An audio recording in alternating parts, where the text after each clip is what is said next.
Apa yang pertama terlintas di benak kalian saat mendengar kata Cinderella? Kebanyakan dari kita akan menyebut itu hanyalah dongeng atau sesuatu yang mustahil terjadi di dunia nyata. Namun, hal ini tidak berlaku dalam dunia olahraga. Kisah Cinderella merupakan istilah saat tim atau atlet yang dianggap sebelah mata justru berhasil meraih gelar juara. Siapa yang bisa lupa kala Leicester City sukses mengusik kemapanan tim-tim papan atas Liga Inggris dan berhasil merengkuh gelar pada 2016. Kala itu, The Foxes dianggap sebagai tim yang paling difavoritkan untuk degradasi. Namun siapa sangka, mereka hasil keluar sebagai juara di akhir musim. Hal serupa juga pernah terjadi di Italia, kala sebuah tim gurem di Italia Utara berhasil merengkuh Scudetto, walau tak pernah difavoritkan untuk finish sebagai juara. Dan tim itu adalah Hellas Verona. Mundur sejenak ke era 80-an. Kala itu, sepak bola Italia tengah diguncang skandal perjudian dan pengaturan skor yang dikenal dengan Totonero 1980. Kala itu, banyak tim dan pemain yang mendapat sanksi larangan bermain setelah terbukti terlibat dalam skandal ini, termasuk dua tim legendaris, AC Milan dan Lazio, yang dihukum degradasi ke Serie B, serta kiper legendaris AC Milan, Enrico Albertosi, dan penyerang Perugia yang kelak menjadi pahlawan Italia di Piala Dunia 1982, Paolo Rossi, yang mendapat larangan bermain masing-masing 4 tahun dan 2 tahun. Skandal Totonero secara tidak langsung juga berpengaruh pada persaingan juara musim 1984-1985. Pada awal musim, FIGC dan otoritas liga memutuskan bahwa pemilihan wasit tiap pertandingan akan diputuskan melalui undian acak atau sortegio. Berbeda dari musim-musim sebelumnya, di mana wasit yang bertugas ditentukan langsung oleh komite wasit. Perubahan ini sebagai bentuk preventif potensi pengaturan pertandingan melalui pemilihan wasit. Selain itu, dampak skandal Totonero juga mendorong FIGC meningkatkan kerjasama dengan aparat hukum untuk memantau aktivitas taruhan, serta membuat regulasi larangan keterlibatan pemain ataupun ofisial untuk terlibat dalam aktivitas taruhan. Federasi juga mendorong tata kelola administrasi yang lebih rapi, membatasi kontak informal yang berpotensi menimbulkan konflik kepentingan, dan rehabilitasi citra liga dengan membuka kesempatan lebih luas terhadap pemain asing untuk berkarir di Italia. Keputusan federasi untuk membuka kesempatan lebih luas terhadap pemain asing pada awal 80-an mendorong tim-tim di liga untuk berlomba mendatangkan pemain top internasional. Hampir setiap tim memiliki bintang internasionalnya sendiri. Michel Platini di Juventus, Karl-Heinz Rummenigge di Inter, Zico di Udinese, Falcao di Roma, Graham Souness di Sampdoria, dan Diego Armando Maradona di Napoli. Hal ini menggelitik sanubari tim gurem seperti Hellas Verona untuk ikut mendatangkan bintang internasionalnya sendiri. Memasuki musim 1984-1985, Verona memutuskan untuk melepas dua pemain asing mereka, Vladislav Smuda dan Joe Jordan, yang sama-sama rentan cedera. Posisi mereka berdua lantas digantikan oleh Hans-Peter Briegel dari Kaiserslautern dan Preben Elgja dari Lokeren. Walaupun nama keduanya tidak sementereng Platini ataupun Maradona, namun mereka bukanlah nama kacangan di sepak bola Eropa. Briegel merupakan bek kiri andalan timnas Jerman Barat kala mereka menjuarai Euro 1980 dan runner-up Piala Dunia 1982. Sedangkan Preben Elgja merupakan salah satu striker paling menjanjikan di Eropa, serta baru saja menempati peringkat ketiga pada ajang Ballon d'Or 1984. Kehadiran dua pemain tersebut melengkapi skuad Verona yang telah berisi pemain-pemain muda seperti Giuseppe Galderisi dan Roberto Trisella. Mereka akan saling bahu-membahu di bawah kepemimpinan pelatih syarat pengalaman, Osvaldo Bagnoli, yang telah melatih Verona sejak masih di Serie B. Walaupun secara komposisi skuad lebih baik dari musim sebelumnya, namun tetap tidak ada yang menaruh ekspektasi juara kepada Verona. Terlebih, ini baru musim ketiga mereka berada di Serie A setelah promosi pada 1982. Dan walaupun mereka berhasil tampil manis pada musim pertama dengan finish posisi keempat, penampilan mereka menurun pada musim 1983-1984 dengan berakhir di peringkat ke-8. Praktis, mereka bukanlah calon juara pada musim 1984-1985.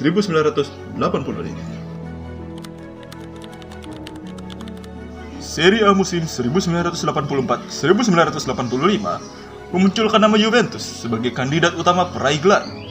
Hal ini karena mereka merupakan juara bertahan musim sebelumnya. Ditambah, kehadiran Michel Platini sebagai pemenang Ballon d'Or semakin mengukuhkan status mereka sebagai tim favorit juara.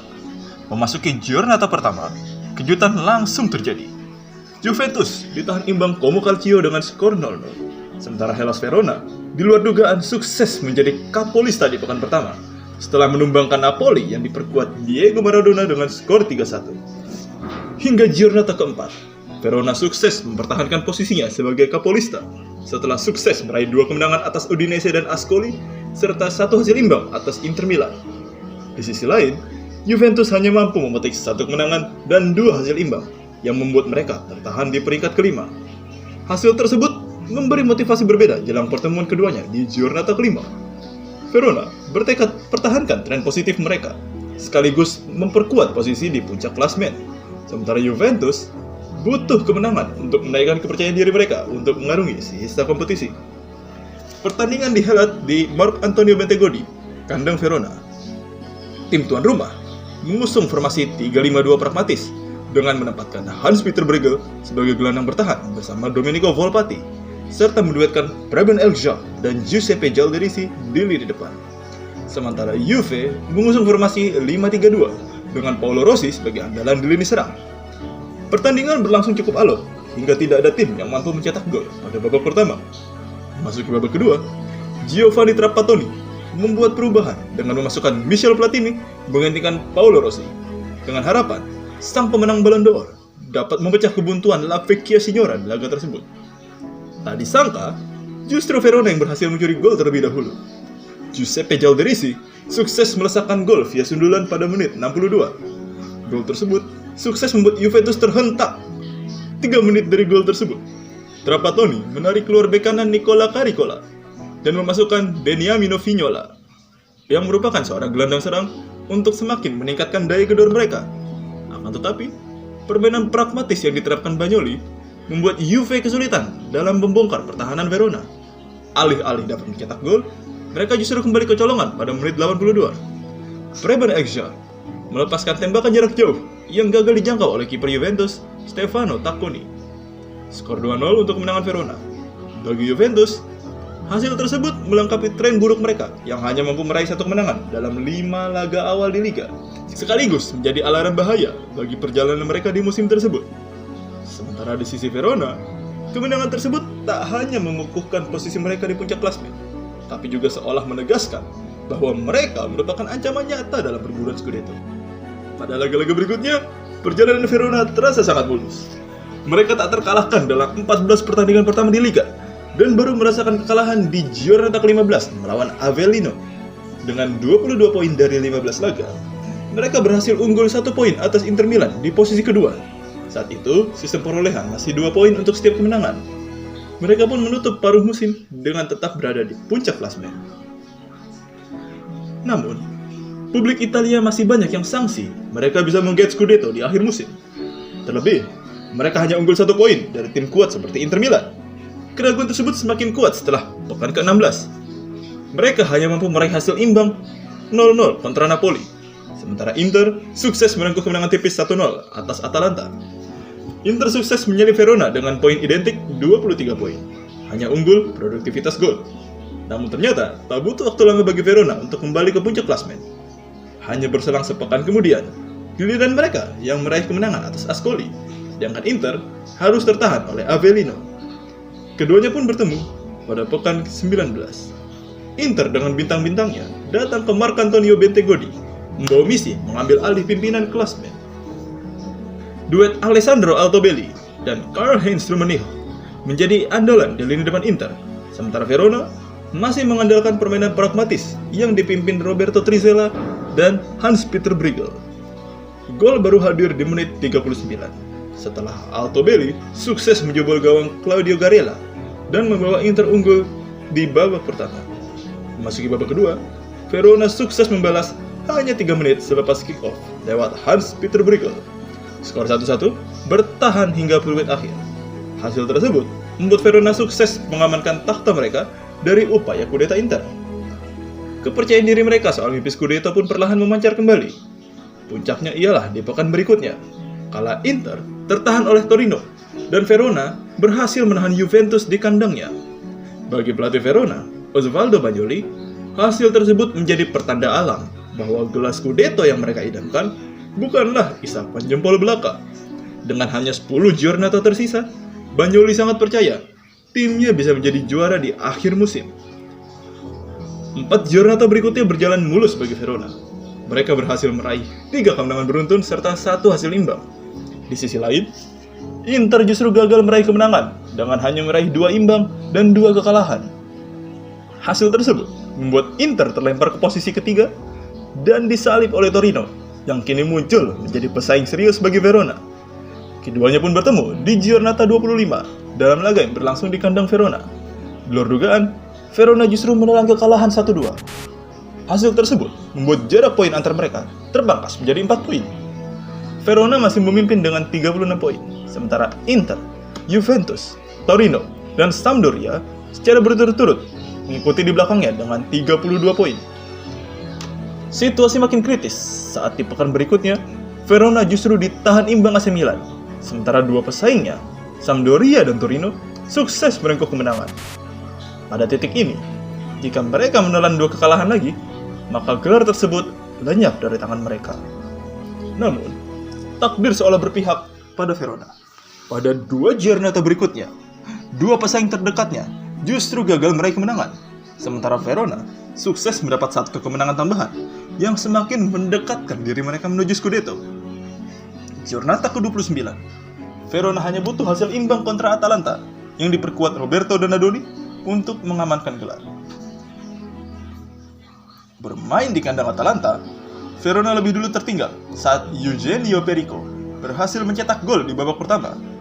Akhirnya, gol penyama yang mereka nantikan hadir di menit 51. Adalah Preben Elgar yang sukses menjebol gawang Atalanta yang dijaga Ottorino Piotti. Gol tersebut mengantar Verona pada hasil yang mereka harapkan, dengan selisih 4 poin atas Torino di posisi 2 dan sisa 1 giornata terakhir. Verona sudah dipastikan tidak dapat dikejar lagi oleh pesaingnya. Mereka mengakhiri musim tersebut dengan 42 poin, dengan hanya menelan 2 kekalahan, serta kebobolan 19 gol saja dalam semusim. Kota Verona lantas meledak dalam sukacita. Tim kebanggaan mereka sukses menjadi raja di tanah Italia dan menumbangkan hegemoni tim-tim raksasa. Tim gurem yang memaksa dunia sepak bola menoleh ke kota kecil di utara Italia. Dongeng Cinderella yang awalnya dianggap mustahil di dunia nyata, kini benar-benar terlukis di tanah Italia. Hellas Verona bukan lagi sekedar pengusik kemapanan. Mereka adalah sang juara baru yang memaksa dunia sepak bola menoleh ke arah kota kecil di utara tersebut. Sang manajer, Osvaldo Bagnoli, kini disejajarkan dengan pelatih-pelatih elit Italia, sekaligus membuktikan bahwa permainan pragmatis yang disiplin mampu memberi dampak positif dan menumbangkan tim-tim bertabur bintang. Penyerang muda mereka, Giuseppe Gialderisi, mengakhiri musim tersebut sebagai top skor klub dengan 11 gol. Ia lantas mendapatkan panggilan pertama ke timnas Italia pada Juni 1985 dan menjadi salah satu pemain yang masuk skuad Italia pada Piala Dunia 1986. Ia bertahan semusim lagi di Verona sebelum AC Milan meminangnya pada musim panas 1986. Hans-Peter Bruegel juga tampil produktif dengan melesakkan 9 gol pada musim tersebut, walau berposisi sebagai bek.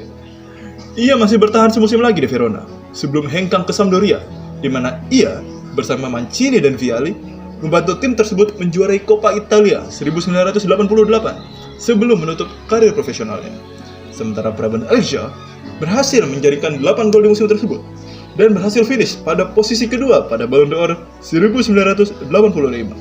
Hanya kalah dari Michel Platini yang memenangkan trofi ketiganya. Tak seperti kedua rekannya yang lain, Elgar masih terus bertahan di Verona hingga 1988, mematenkan statusnya sebagai legenda klub sebelum akhirnya pulang ke Denmark untuk memperkuat Feyenoord Club untuk menutup karirnya di sana. Sayangnya, selepas musim yang legendaris, Verona tak mampu lagi mengulang pencapaian fantastisnya. Di musim 1985-1986, mereka hanya mampu mengakhiri musim di peringkat ke-10. Di ajang European Cup, mereka hanya mampu bertahan hingga fase round 2 sebelum disingkirkan sesama tim Italia, Juventus. Setelahnya, mereka mengalami krisis finansial yang sangat serius. hingga harus terdegradasi pada musim 1989-1990 yang membuat sang pelatih legendaris Osvaldo Magnoli memutuskan untuk pergi pada akhir musim tersebut. Kini, Verona hanya dikenal sebagai tim yoyo yang sering naik turun antara Serie A dan Serie B. Pada akhirnya, kisah Hellas Verona di musim 1984-1985 adalah bukti bahwa dalam sepak bola, uang dan nama besar bukan segalanya. Mereka datang sebagai tim gurem yang tak diunggulkan, namun pulang sebagai legenda yang abadi. Sebuah pengingat bagi kita semua bahwa selamat peluit akhir belum dibunyikan, dongeng Cinderella akan selalu punya tempat untuk menjadi nyata.